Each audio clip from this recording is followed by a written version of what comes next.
Howdy, folks. Welcome to the Hunting Stories Podcast. I'm your host, Michael, and today we're going to hear some stories from Michael T. Merrill. Now, Michael has a reputation for being the nicest person you could ever meet, and he's exactly that, but he's also a lot more than just a nice guy. As it turns out, he's one of the most passionate hunters I've ever actually had the chance to meet. Now, for this episode, Michael tells us about his favorite spike elk hunt in his home state of Utah. This hunt meant more to Michael than any other hunt he's ever been on, and that means something as he's been hunting his entire life. Either way, I want to thank Michael for coming on. Now let's let him tell you why this story means so much to him.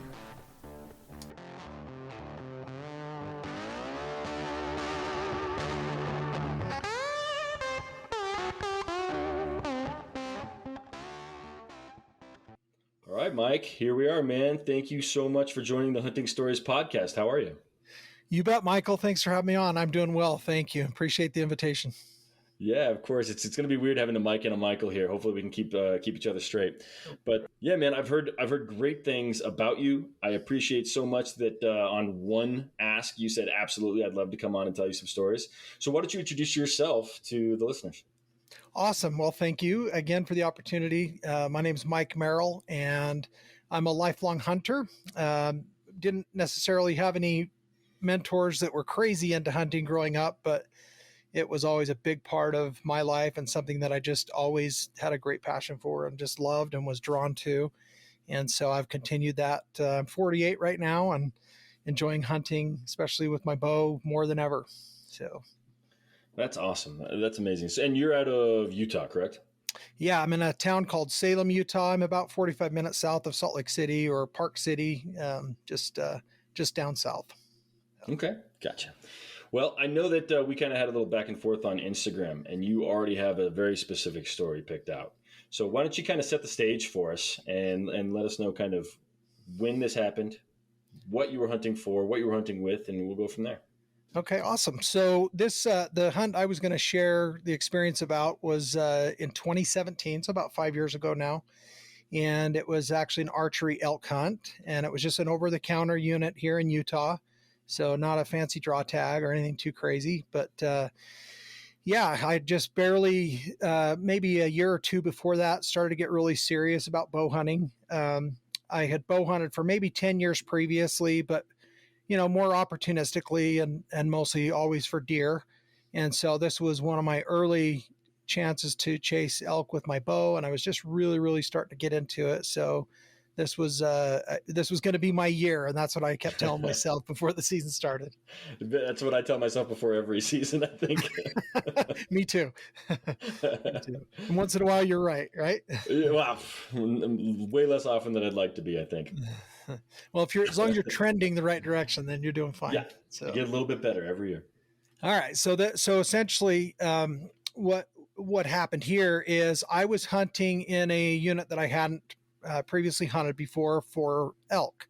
I'd hunted deer out there, and it's gotten to become a pretty decent deer unit and a limited entry unit for deer.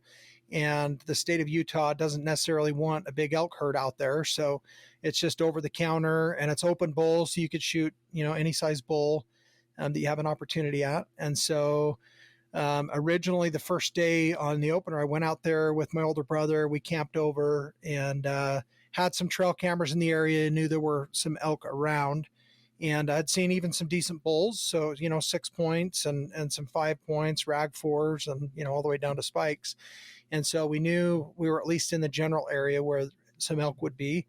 And we got up, before the sun and hiked up to a spring and just kind of waited there, hoping that something would come in, and it never did. So about 8:30 in the morning, we thought, well, let's just hike up the top of this ridge and glass over the other side and see if we can turn something up. So basically, we hiked for probably a good 45 minutes or an hour from there and got up to the top of this ridge, and we actually glassed up this herd of 7 bulls. And there were 4 6 points in there and then some smaller rags. But yeah, it was a, pretty decent herd, and we were super excited, but they were about 400 yards away and across another hillside.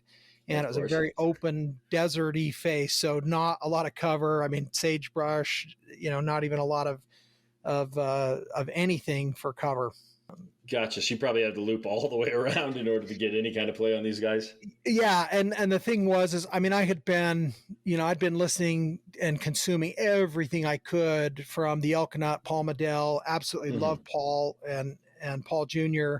and just consumed everything I could with them. And I'd taken, Elk 101, University of Elk Hunting, and I'd Yeah. signed up for just about every Elk Calling Academy, just everything that I could do. Listen to podcasts, really just immersed myself in everything elk hunting and wanted to get serious about this. So, despite all that, we made a fatal mistake of blowing a cow call, and where we didn't have a lot of cover, and so the elk immediately identified that we were there. It definitely stopped them and bought us a lot more time, but at the end of the day, before we could get down ahead of them or get anywhere in position, they had already gone past and left the country. So Yeah. we It's lost hard that. it's hard to remember all of that information when you're in the moment, right? Yeah, well, it's just like anything, and that you hear the term buck fever or whatever. Those things are real. Your adrenaline gets pumping. I mean, it's the same. You're up to bat in a baseball game, or we're Yeah. on the free throw line in a basketball game, or you're studying for a test, and you're now it's time. You've got to give a speech or a talk or whatever it is. Just the nerves and the adrenaline kick in, and you forget 90% of everything you learned. And Yeah. so that's what we did. So we made some mistakes and blew the elk out of there. And so we spent the rest of the day trying to guess where they would have gone and, run down ahead of them and all that. But we never could turn them up again. Couldn't find where they bedded. Just lost the herd.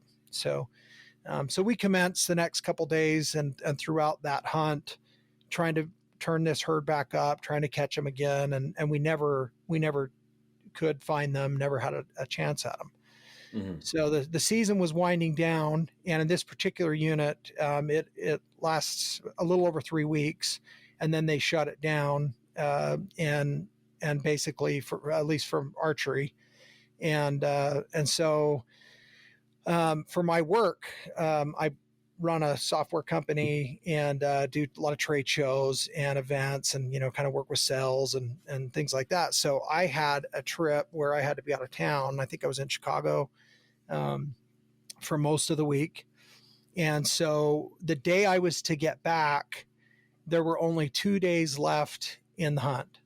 And so, and I'd been gone for 5 days and I was hunting before that. So I kind of eased in the conversation with my wife, like, hey, babe, uh, kind of depending on what happens and what's going on when I get back, what do you think about me maybe just heading straight from the airport out to this elk unit? So she didn't like that idea. But, Yeah. my daughter had a dance recital on Saturday. This was like the last chance I was going to have to hunt, that day. And so, it just didn't seem like it was real likely. And I said, well, okay, look, that's okay. We can talk about this later. I'm just going to pack my stuff and have it in my truck at the airport and just there. And then, depending on what happens, maybe if I can get out there, or if you're okay with it at the time, then I'll just head straight to hunt elk. And so she said, okay. Right. Yeah, like So, maybe if I, right. piss you So, off a little bit, you don't want to see my face, I'll just head to the woods. yeah, I was the Jim Carrey. So you're telling me there's a chance. So anyway, the one in a million. Yeah. Anyway, my sweet wife, I give her so much credit because she They all knew deserve it. that, I mean, I'd been, I followed Cam Haines for a long time and other hunters that I really, really looked up to and appreciated their grind and their hustle and just their diligence and their ability to just work. And so I had spent, and the season before I'd done the same, put in a ton of work, started running a couple years before and really getting in shape and hiking around with a pack on in the off season, just doing everything that I could to really be ready for this and shooting my bow every day. And so my wife had seen all this and knew that I'd put all this work in. So it came time, and there I am, on the plane, getting ready to land. And when the plane landed, I told her it landed, and okay, I'm going to make my way to my truck in the long-term parking. And anyway, she ended up telling me, you know what, babe, just go ahead and just go out and, go ahead and get your elk. And so I'm like, are you sure?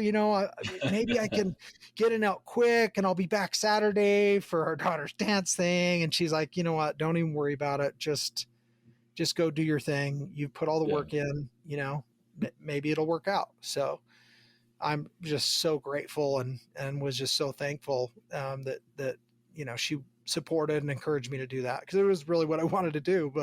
Yeah. But I had to make sure that was okay with her. I wasn't going to do it, just because I wanted to if she wasn't having it. So that's kind of how that went. Well, I get out there and I'm just hightailing it as quick as I can. I mean, I get there probably an hour before dark. I mean, I barely had time to set up my tent and, glass a little bit. Ended up setting up the tent in the dark, and, I didn't waste any time. Had a motorcycle. I took it up, as high as I could on the trail, and then busted tail up as quick as I could to get high and glass and see if I could turn something up and hope for an opportunity for something in the morning, but never ended up turning anything up. So, just, decided, all right, I'm just going to get up early in the morning and see what I can make happen. So woke up early the next morning, about an hour before light, same thing, went and rode my motorcycle up as high as I could get it on the trail. And then, started hiking up, and essentially I went back to the same area where my brother and I had been a few weeks before and seen this herd. Well, the sun came up and I couldn't see anything, and I'm blowing some different calls and, location bugle and a roundup bugle, and just trying to do different things that I'd learned and studied, and I just never could turn anything up. Now in Utah, the elk hunt is early, and so we're talking at this point, this was September 9th. And Okay. so, rutting in some areas for sure, but When does that season start? So it started about the middle to like August 17th or something like that. Oh, So, wow. Okay. like pretty early. So they're all in the velvet at this point. Like everything's in the velvet. By the time you get the first week in September, some of the bigger bulls are stripping off, and they're starting to rut a little bit, but I hadn't heard a bugle, not a bugle anywhere. So, I thought, well, I've never been to this particular area other than, where we stopped before. And so I just started hiking and putting boot miles in, and I hiked probably a couple more miles, found another couple of ridges and glassed some other spots. And now it's about, 10:30 in the morning.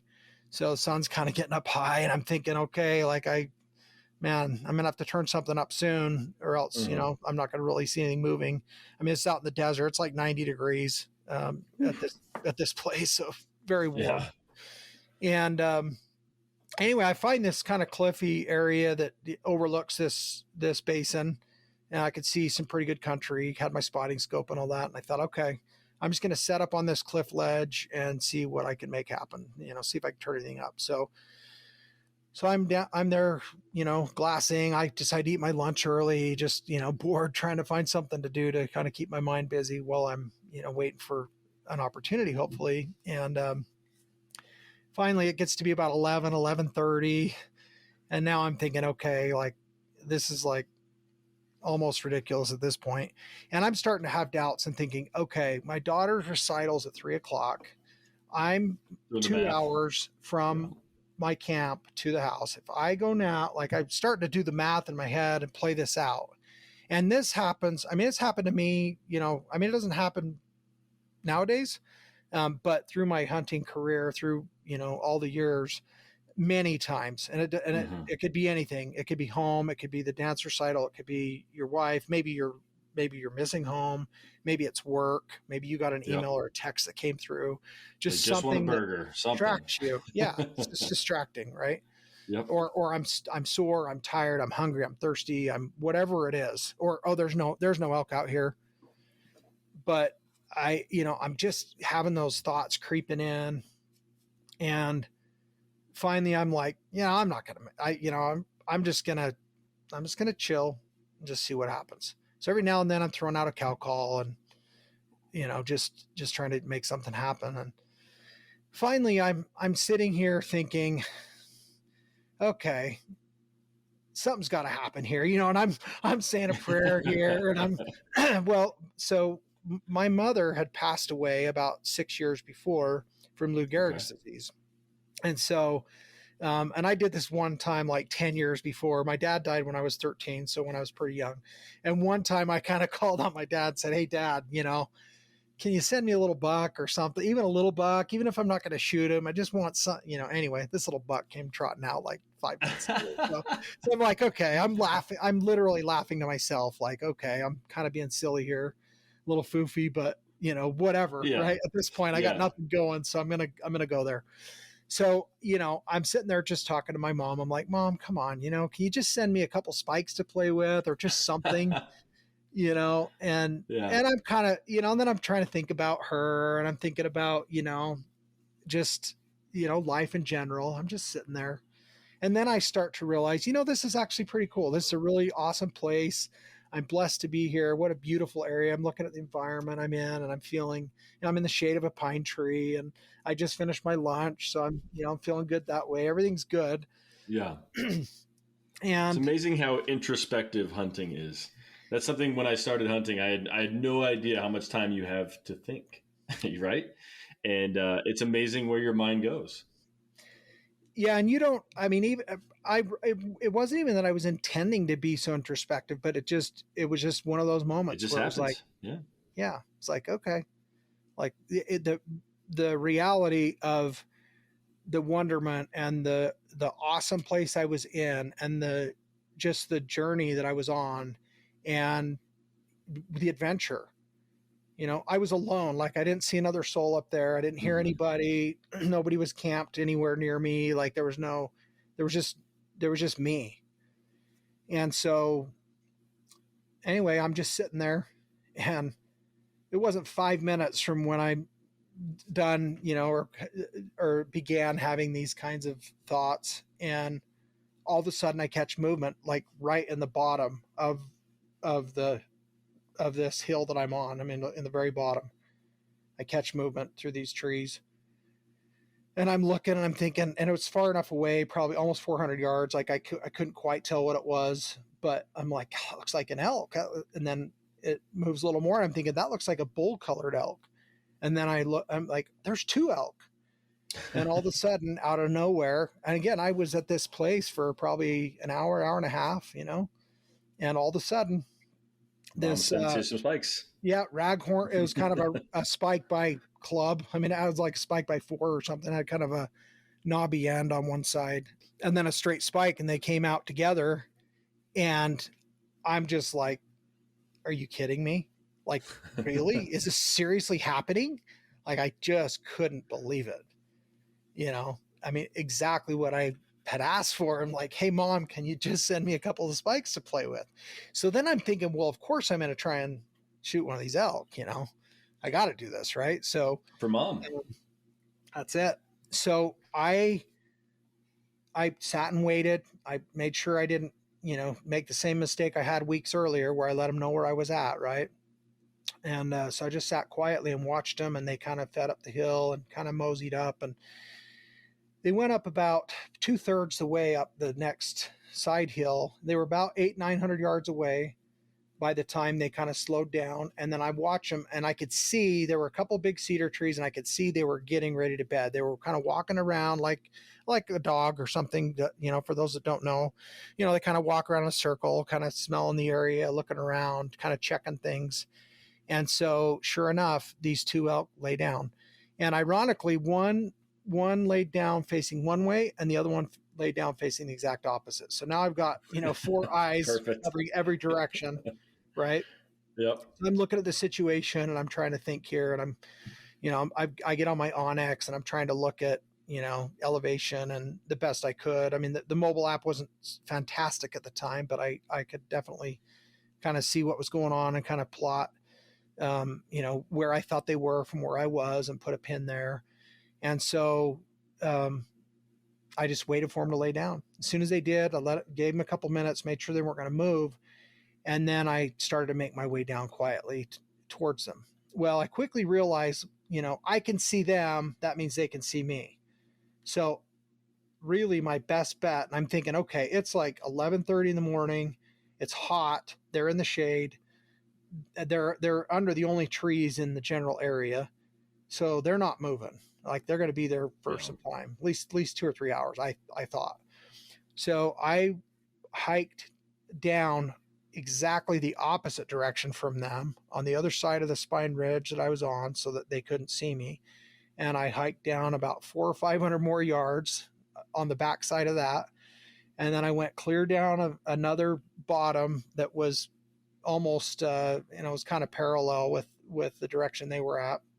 And as I was plotting it out and looking, I ended up hiking almost a mile out of my way just to absolutely make 100% sure they couldn't see me or hear me, or, I just did everything I could do because I thought it's only me. There's going to be no other people. I don't think there's going to be any other, there's no hunters. This is mine to have or to screw up. And so anyway, I went all the way out of my way, and then I snuck my way back in, and one tree at a time. I just, was stealthy as I could get. And I spent about an hour doing this until I felt like I was about 200 yards below them. And I was glassing and watching, and I didn't see that they'd left. And there were points where I could see an air twitch, or could kind of see they were still there. And so I kept hiking up. Well, they were on a pretty steep hill too. So there was a point where I was going to run out of cover, but I had a little bit where the hill was still going to be in the way. So I kept going. What time of day was this? This was now almost, this was afternoon, probably 12:30 p.m. So sun's high. It's hot. I think it was 94 degrees at this time. Thermal shooting uphill. Yeah. It was, I had to move fast at this point. Right. So I ended up getting up to where I thought, okay, I felt like I was 60 yards maybe from my pin that I put and where they were. And there were these two big cedar trees. So I was fairly sure, depending on where they truly were laying in relation to those trees, that I was pretty close. So I get to where I think I'm like 60 yards. Well, I've been practicing. I mean, I like a 30, 40 yard shot if at all possible, but definitely have the ability to shoot a little further if I need to. And so I had practiced much further and felt pretty confident if I'm 60 or in or somewhere close, I'm going to be good. So I'm taking very slow steps, being very quiet, just making sure that I don't blow this up. Well, now I feel like I'm about 50 yards and I don't see these elk.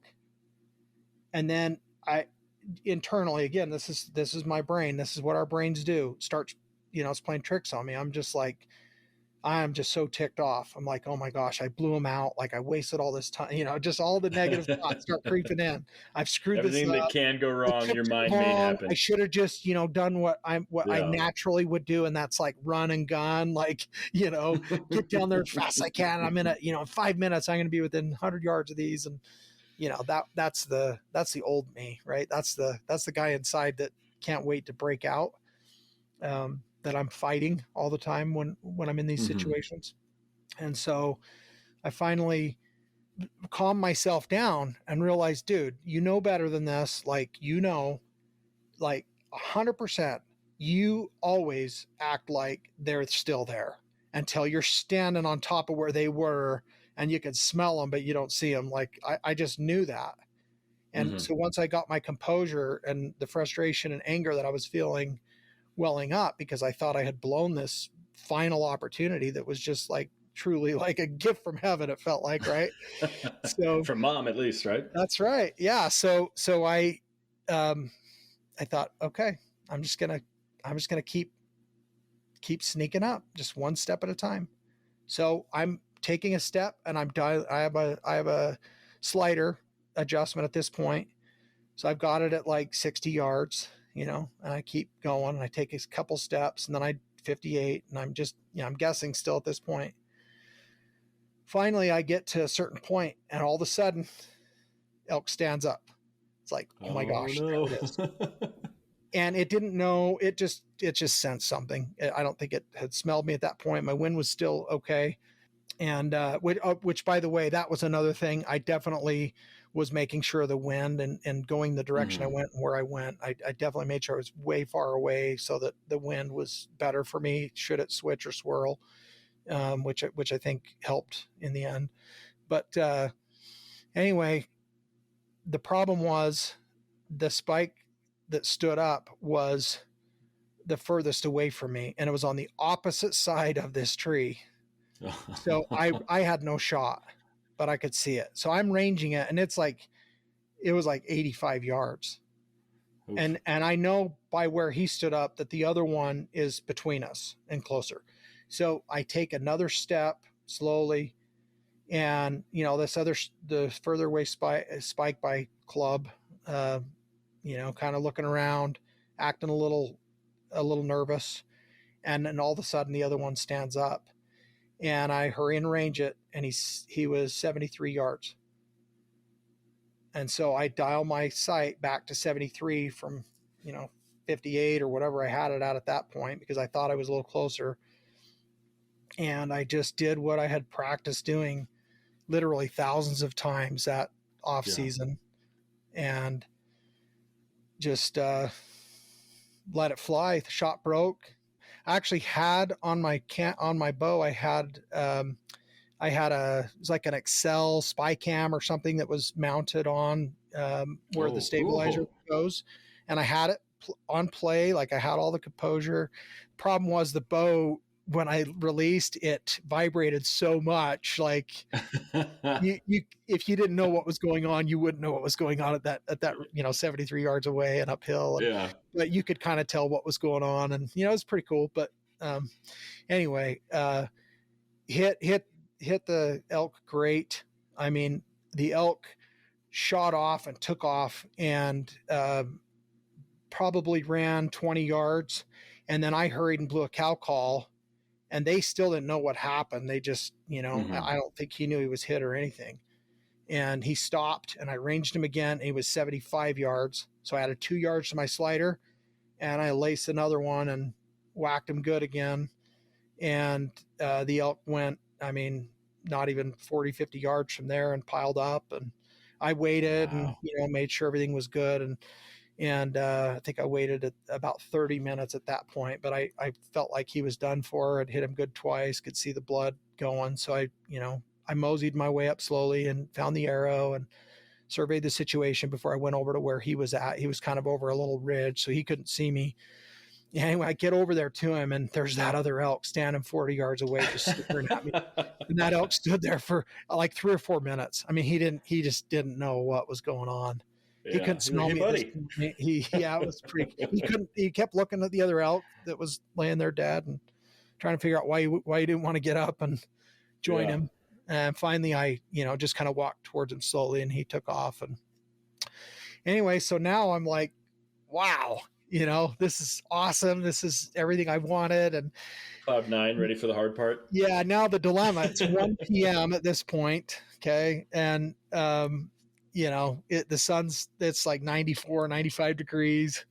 But anyway, I knew what to do. I went to work, I quartered it up. I did the gutless method. I'd done that before, and had, studied and reviewed that before this season. I remembered a few weeks before, my wife's like, "What are you watching?" I'm like, "Oh, this is the gutless method." She's like, "What's that?" And I'm explaining it. She's like, "Don't you gut it and ream it out and all that?" She's going through the stuff she'd heard me talk about before.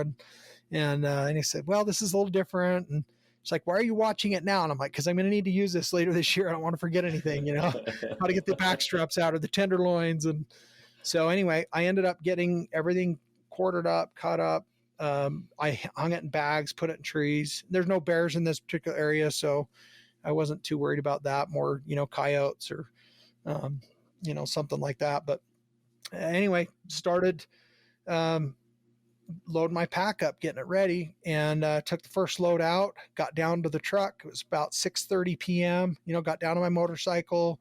Or actually, that first trip out, it was quicker to not go to the bike, so I just beelined straight to my truck, and Mhm. then decided to hike back up. And I thought, well, I'll bring this second load to the bike and then bring the bike down. And I could tell for sure it was going to be 3 loads, heavy, because I had my gear in with the first one. So I took out the hind quarter and my gear, the first load. And then the second load, I took out a front and a hind. And Oof. it was Good on about you. 10:30 p.m. and I'm at the top of this ridge and it's dark. Now there was a pretty full moon. So I mean there was some light, you know, I'd had lamp, I was prepared, had plenty of water, but I was tired. It was, you know, it was tough.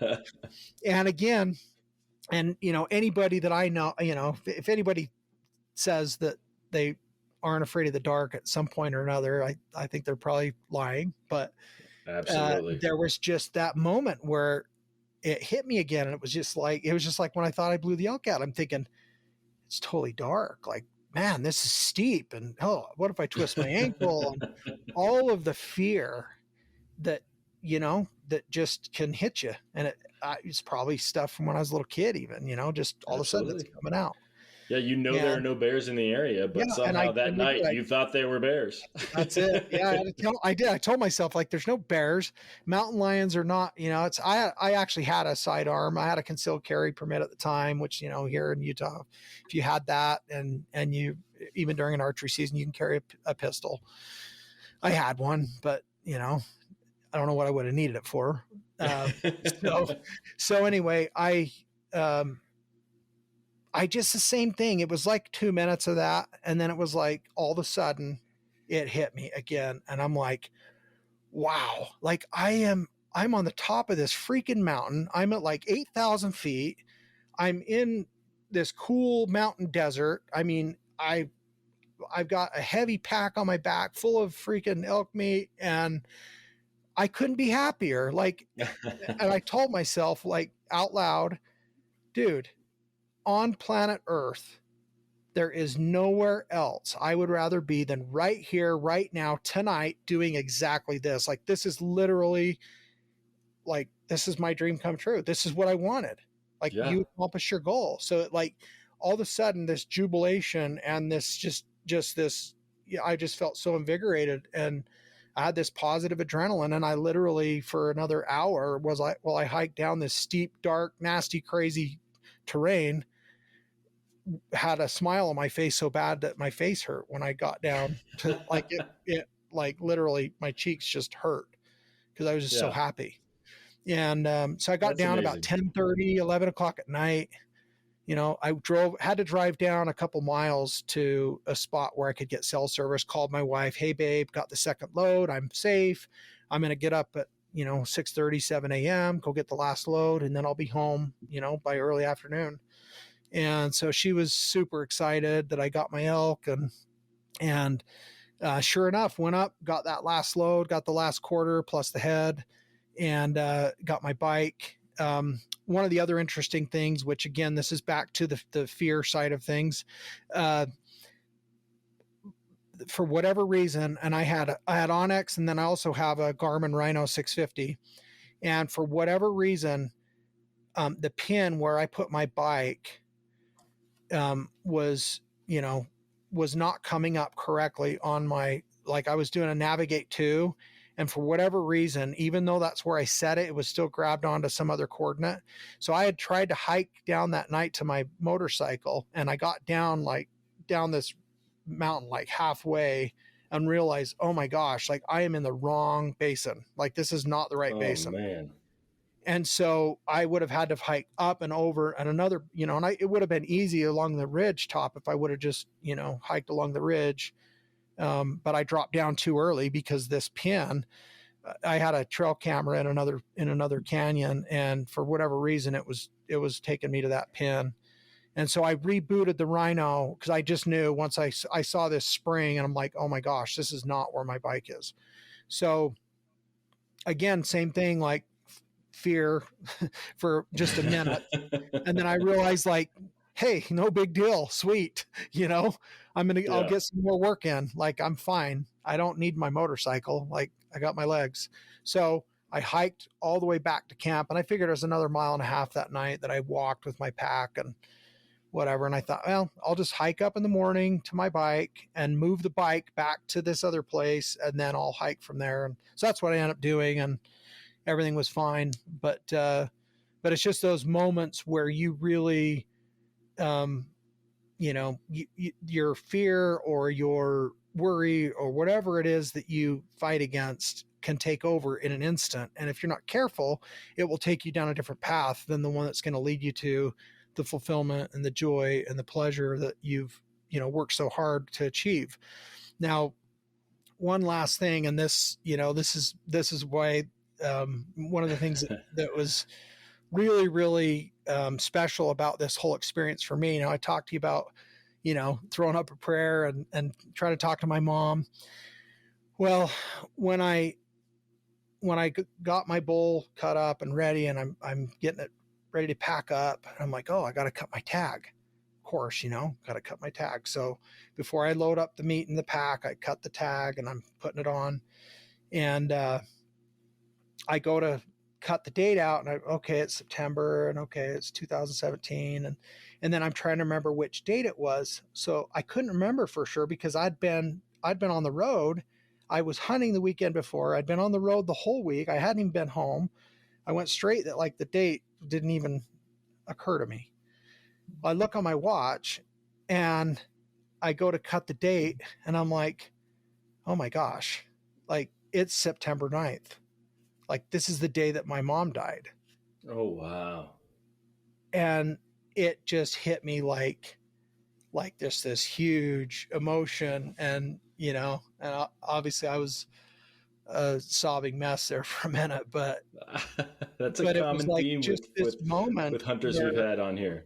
This tender mercy that I thought, oh my goodness, like I know for sure, like you could never convince me otherwise that she didn't absolutely help make sure that I was able to have this experience and feel the love that she had for me, and how proud she was of not the elk, but just accomplishing something that I worked so hard for, and that she knew that I truly, I just care so deeply for this passion. And it's not about killing, or it's not even about just meat, or it's just this whole process and experience of taking advantage of the blessings that I feel like God has given to us to enjoy the bounty of the land that he's blessed us with, mm-hmm. and to work by the sweat of our brow, and to provide for our family by working hard and being diligent and putting in effort and doing things that weren't easy and sacrificing. And it just, all this culmination of all these things in that moment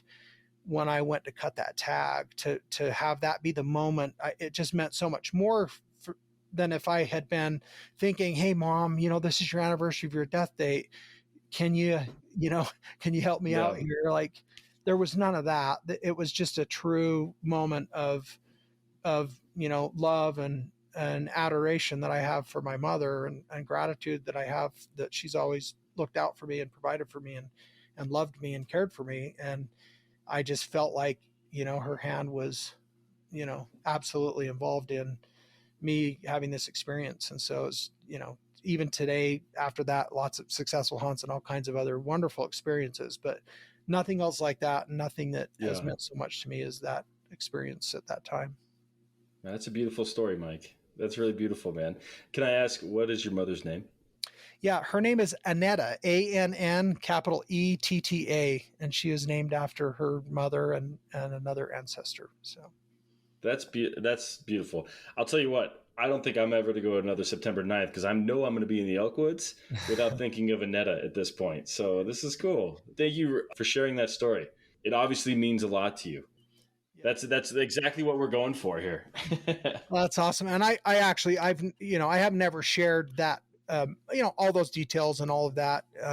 I've shared the story of that elk hunt a few times here and there and on some podcasts, but yeah, the details of how that all came to be, and kind of the order. And again, I think back, my wife was so kind and selfless to just, support me in that, even though it was like, not probably what she wanted most, but she felt like it was something I'd worked for, and she wanted to give that opportunity to me, and then have have this experience with my mother. And actually at that time, so that's the first elk that I had ever killed with my bow also. So, killed a lot of elk before that, but always with the rifle. At that point, I hadn't been archery elk hunting previous to that. So that was even more special in that way for me. That's amazing. Well, thank you for sharing, man. Like I said, September 9th is going to be, I think, something special to some people that hear this story, because I could feel the emotions that you were having there. It wasn't just about putting down an animal. There's more to it for that story for you. I don't want to just jump to the next story or see if you even have another story, but I know you did put down a black bear this year. Do you want to share that story, or Sure, do you have any yeah. other ones that you have in mind? The black bear one would be fun. So I have hunted black bears a couple of times in the past, but in only in the state of Idaho and back with a rifle. I didn't. This was like 20 years ago, or a very long time ago. In Utah, to get they have some over the counter bear opportunities, but not very many, and we don't have a lot of bears here. So I had 10 points when I drew this permit. So yeah, a long time waiting for this particular opportunity, but I have a nephew that has dogs. He's Lone Tree Outfitters is his name. Brady Lovelace is his personal name, but Brady took me out with his dogs, and we went out, and he and I just on foot hiked actually quite a ways. We hiked, I don't know, a pile of 5 or 6 miles probably. Tracking and looking for tracks, and we found tracks, and eventually found some tracks that looked, within the last day or two. And so he got his dogs on those, and they milled around and ended up eventually cutting a fresh track. So they ended up running that bear around a little bit, and the interesting thing was, so this was actually the first day that I went out on my tag. So that was 10 years of waiting in your first day, right? Yeah. And I actually had a mountain lion hunt a couple of years before, and we treed 4 different lions, and I didn't end up shooting any of them. The first one was a good tom, but not a great tom. And I'd waited for many years for that one too. So I wanted to get a big tom. And then we treed 3 females in a row. And even though one of them was huge, I didn't want to shoot a female. So, so I didn't end up tagging out on that particular hunt. But I learned from that one, like, yeah, if we get a good bear in a tree, like I'm not going to pass up on it. So what do they say? If you shooted them the last day, you probably should shoot them.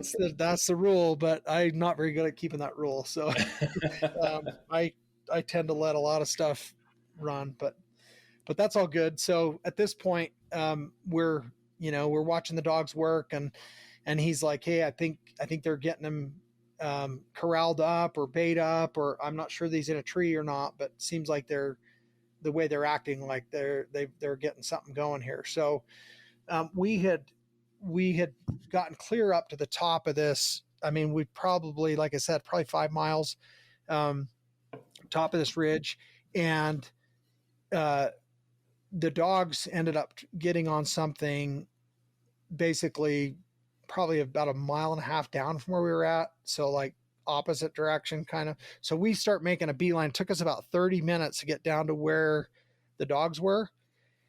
And as soon as we got down there, that bear had turned around and ran right back up, and it was probably within 200 yards of where we just were. So it took us another hour to get back up to where we were. That took us 30 minutes to get down. And so anyway, sure enough, they had a bear in a tree. And so I got up there as quick as I could. And I knew pretty quick, he had a big head on him, big mature bear. And they're just coming out of their dens at this point. So not fat and huge, like they would be in the fall, but I could tell Beautiful he was a mature boar and a good one, and beautiful, pretty black color. I mean, super black. And we get a lot of color phase bears around here, which are awesome also, but this one's, really, really a pretty bear. And so, yeah, I got my bow drawn back, and just same thing as with that elk, just practice what I'd practiced so many times before. I mean, we were talking before about the elk shaped camps that we went to, and I had received some incredible instruction from actually a couple of the world's best. And you know who I'm talking about, Joel Turner yes, with IQ. And then also a good friend of mine, Wayne Endicott, that owns the Bow Rack up in Springfield, Oregon. Wayne had fletched me up some arrows, and then he also did a bow tune on my bow. We found out, and this is this is interesting to me and almost shocking, but I think this might be good for your listeners. So my draw length, when I went up to that elk shaped camp, and for the last 20 years, 30 and a half inches. So that's what 30 to 30 and a half, right in there somewhere. Right. So that's, I've had 5 different bows. That's what they've all been. Anyway, I'm there at the bow rack. He's fletching me these arrows, and I shoot a couple, and Wayne Endicott's watching, and he's like, I think your draw length's a little longer than what you are set at. I'm like, what are you talking about? I'm like, serious? So we get looking at it, and he's like, yeah. And so he goes, let me take this back. And so he gets his bow tech in there, and they dial this thing back a little bit. They lengthen it out, and he gets me to 31. And he's like, all right, try it now. So I shoot it. I'm like, oh, it feels a little better. He's like, oh, you're still just a little bit bunched up. I'm like, really? And I'm thinking, I don't know how many tens of thousands of arrows I've shot. And I've shot in front of all kinds of people and with all kinds of people. And I mean, I've never had truly professional instruction like this, but he's like, yeah, you might be an inch longer. And I'm thinking, oh, there's no way I'm 32-inch draw, but that's just my brain, right? I'm like 5'10", 5'11". I'm not tall, well, you got but those monkey arms. I have really long arms. I do. Yeah. But so he lengthens it out again. He gets it to 31 and a half inches, and I draw my bow back, and I'm like, that feels nice. Like, it felt nice. And he's like, oh yeah, you look good. And I'm like, are you kidding me? So we start shooting, and I'm shooting through paper, and man, this thing starts shooting bullets, and it's just looking awesome. I'm like, oh my gosh, this is nuts, right? This is like, this is the day before, this is like the day before elk shaped camp in Oregon starts, right?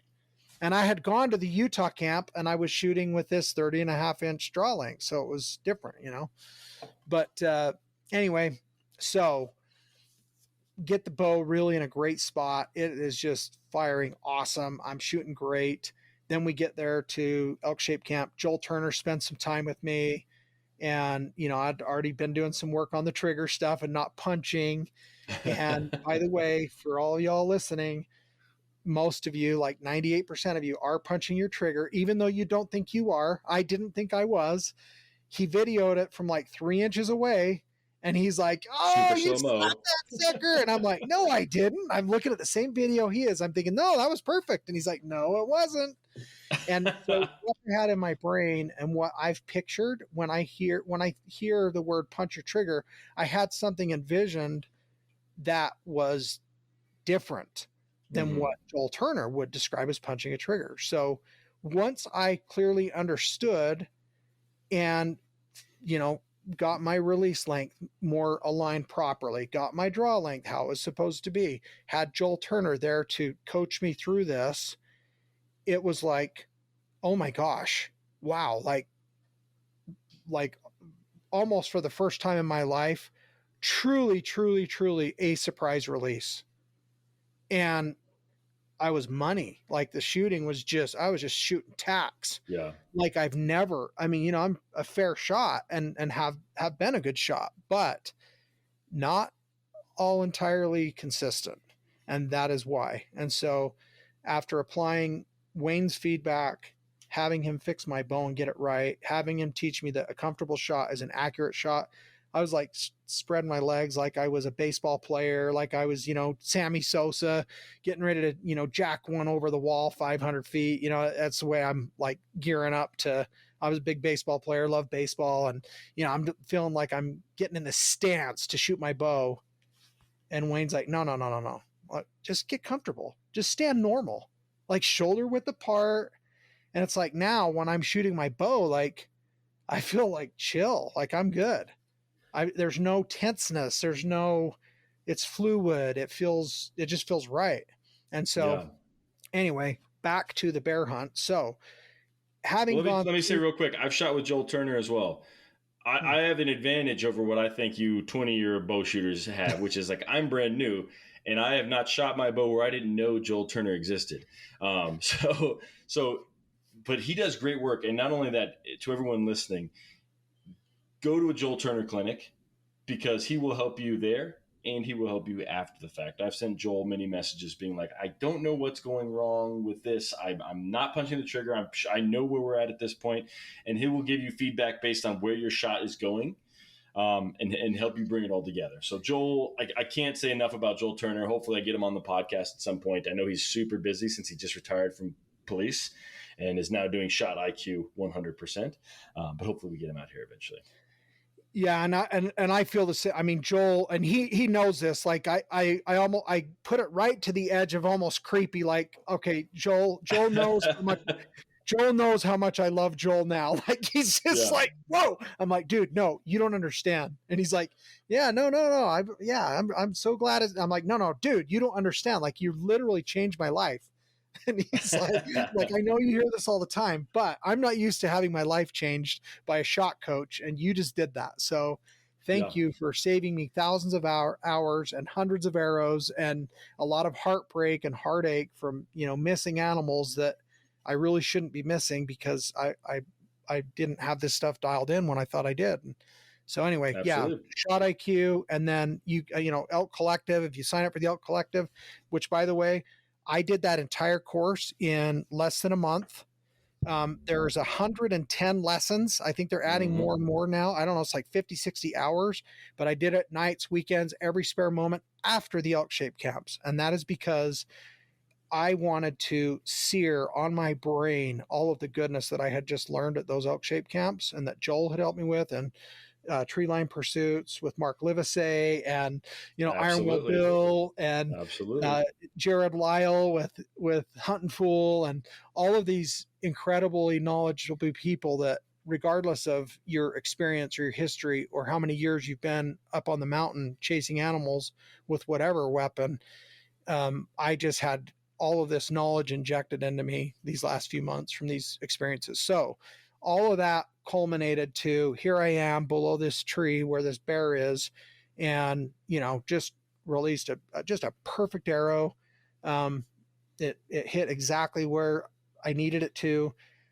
That bear didn't know what happened, and as I look back at the video, 9 seconds from when I released that arrow, that bear fell dead. Never even, didn't know what happened at all, and it was just wonderful. So great experience, and just so thankful again. And I texted the video and some pictures to Wayne Endicott, and then I also sent it to Joel Turner and said, and Joel talks about, and I'm sure you'll remember this, that moment when he switched from recognizing the difference in the shot that he releases on an animal, and the animals that he releases the arrow properly, right, and doesn't punch the trigger, those animals, the taxidermy ends up in the house. if something's punched or done wrong, it's a Euro mount in the garage. So I told Joel that bear gets to come and be a rug in my house, and I earned that, and so I had him to thank for it. So that's awesome, Mike. That's great, man. Anyway, well, cool. So that bear, we quartered that up. We got the back straps, we got some neck meat. I filled that pack, and I packed that entire bear out in one load, and it was heavy and good, but that's what we trained for. So even though it was just March, April time period, I was in shape and ready because I, just learned to train year round for this kind of stuff. And so that was another great opportunity. And yeah, thanks for bringing up that bear hunt. That was a lot of fun. Of course, man. I've only been aware of your existence for a few months, but I know that you train and that you work hard, sir. Like I said earlier, but I think before we started recording, I was asking about your fletchings and how you repair them, because you shoot straight and you work hard. And so I'm glad that we were able to talk with you today, bud. I don't know if you have any additional stories that you want to tell. Otherwise, if not, then we can go ahead and let the people know where to find you. So your choice here. Yeah, I think, I can save some more stories for another day. I think the nice way I'd like to wrap up is, for any of you out there, number one, I know, some of you guys have probably been hunting as long as me or longer. probably far more successful, or maybe not at all at this point in terms of notching tags. But whatever the case is, we're all in this together. We need to support and encourage one another. We need to mentor each other and help other people out, because we're all trying to protect this passion and this pursuit that we all love so much. And there are things that are threatening to it right now that are happening politically and within our communities, and within government and other overreach that seems to be happening. And so I think the biggest thing is, let's help one another out. Let's support each other. Who cares what weapon people want to use? Who cares what, if people like trail cameras or don't, or if they hunt with dogs, or if they hunt on bait, or, or if they do public land or high fence or private, like, it doesn't matter. We all are hunting an experience, and whatever that fulfillment looks like for you, I think that's fantastic. And I think if you're actively participating in that process and not killing animals with your wallet by paying Walmart or, the local meat market to retrieve that protein, then I think you're awesome. Like you're doing better than 95% of everybody else to participate in that. So I just want to encourage people to lift each other up and support one another the best you can. Help a guy out if you've got someone that you can help mentor or give advice to. Remember, at least for me, I'm only competing against myself. Like, I just want to be a better me today than I was yesterday. And tomorrow I'm going to do even better. Like, at least that's the attitude and the approach that I try and take. And some days are not going to be perfect. You're going to make mistakes. You're going to fall short. You're going to miss. You're going to wound an animal and you may not find it. That's all a part of hunting. And regardless of where you find yourself in these different situations, I just hope that you can take a step back and recognize that it's a blessing that we have this opportunity to participate in this, and that we've been given, especially in the United States, we've been given these freedoms to pursue these passions. And so let's protect them and protect those who also, like you, are passionate about them. And remember that, tearing someone else down is never going to lift you up. It's like crabs in a bucket. You're just going to pull each other down. And we just don't have time for that. And, for those that want to do that, they can go and beat the tar out of each other if they want, but I'm going to be doing something else, trying to lift someone else up if I can. I couldn't have said it better myself, man. You, Mr. Positivity here. Mike, you're 100% correct. But why don't we tell the people where they can find you? And if you have anything that you want to mention as far as like how people can get more involved with the things that are going on in the hunting community right now, share that as well. Yeah, I appreciate that, Michael. So you can find me mostly on Instagram. I'm in Facebook and all that, Twitter. I post through those things too, but usually I'm real active on Instagram. And you can just find me under Michael T. Merrill, and it's spelled just like it sounds. And pretty active there. And I do get lots of questions and all kinds of different people that I try and interact or help out with. Sometimes it's, I'm not a fitness expert. I'm not a doctor. I'm not a nutritionist. I'm not a professional archer. I'm not the best hunter that there ever was, but I do have some ideas and some things that work for me. And I'm always happy to try and help others to at least, hear some of those thoughts if they're interested, or if they're looking for some advice and direction. I have others who do the same for me. So I think the best advice I could give anybody is, YouTube is a great free resource. Look up some of these elk hunts, look up things like Elk Shape, sign up for some of these things like, again, the Elk Collective, or Tree Line Pursuits Academy. That thing is incredible for e-scouting. Is amazing. There's so much goodness there, and you can do it from your couch in your living room. You can't really do it from your tent like the day before opening day on the hunt. So, spend some time in the off season, just like you would for anything, right? Like people go to school for 8 or 10 years to become a doctor, right? Like that's a full-time deal to try and learn that craft. Hunting is a craft. It's a skill. It can be learned. You don't have to be the most gifted athletically. You don't have to be the smartest guy in the room to figure some of this stuff out. But you do have to put yourself out there a little bit. One of the things that I love doing every year, I like going to the Total Archery Challenge events, or Mountain Archery Fest, or some of these other events, these 3D bow shoots, because you're going to run into people that I ended up shooting one time with Iron Will Bill. I'd never met him before. I'd heard about his broadheads, but I just got paired up with him and ended up spending a whole day on the mountain with him shooting bows. And man, what a incredible man, what a knowledgeable expert in all these things that I'm passionate about. So if you go and get involved in some of these events, go to the Hunt Expo in Salt Lake City, or go to some of these industry trade events and rub shoulders with people that have these same passions that either you have or you would like to have. And I think you're going to find there's a lot of guys that are out there willing to help out. And the information is everywhere. It's almost overload. I mean, you really almost have to be careful at, how much you consume and who you really look to. But more than just going out there listening to 800 podcasts, like, put some of this into action. Don't go read all the self-help books, but never put it into practice. Like, start putting things into practice and learn through your own experience. And then that's what's going to help you quicker than anything else you can read or listen to on a podcast or on a YouTube channel. So that's right, Mike. That was the perfect way to end it, man. Thank you so much. I really appreciate it. All right, brother. Thanks for having me. We'll catch up with you again down the road. And if I get out your way in Colorado, I'll ring you up. Of course. Thank you.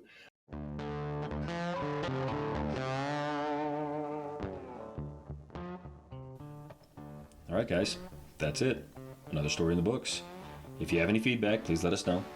Just go to @huntingstories_official on Instagram and DM us. And, while you're there, don't forget to follow. And now I want to thank Michael again for sharing his stories with us. He trains as hard as anyone, and his passion really does come through with everything that he does. So don't forget to follow him on Instagram. It's @MichaelTMerrill. Really. This guy lifts, runs, shoots every day to train. It's super inspirational, and I highly recommend that you follow him. And of course, while you're following things, don't forget to subscribe, review, comment on your preferred podcast app, whether that's Spotify, Apple, or Stitcher, whatever it is you may use, but help us grow the podcast. You can also do that by sharing the podcast with your friends and family, and thank you very much for doing exactly that. Now finally, we're always looking for more storytellers. So if you, your dad, your friend, your mom, whomever has a good story, hit us up on Instagram. We want to hear from every kind of hunter. That's duck hunters, deer hunters, goose hunters, squirrel hunters, as long as you can tell a good story. Thanks again for listening. Now go make some stories of your own.